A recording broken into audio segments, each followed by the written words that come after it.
ঘটনা হয়েছে কি জানো, তুমি আওয়ানোর পর থেকে প্রায় তো লেট অফিসে যাই, বুঝছো?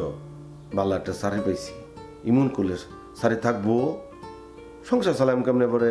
একটা কথা কইয়া মাইন্ড করুন না যে বিয়ার আগে শুনছি যে আমার এত ইনকাম এমেরি হাত থাকে, আর এখন এই আনে দেখি ওমায় গো উল্টাটা। আমরিহার মানুষে ঘন্টায় চাকরি করে, সহলে থাকলে বিহালে নাই। ইমন জানলে আপনার জীবনে বিয়ে করতাম না। বুঝুন কি তা কইছে? ও মায়া, বুঝতাম না কে রে, সবই তো বুঝি। বলছি তুমি মনে করো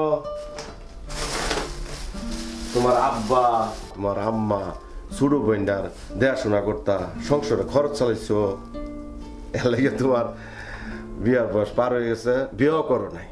সবচেয়ে বড় কথা কি জানো, তোমার মধ্যে মানবতা আর সততা আছে দেখে কিন্তু তোমার আমি শাদী করছি।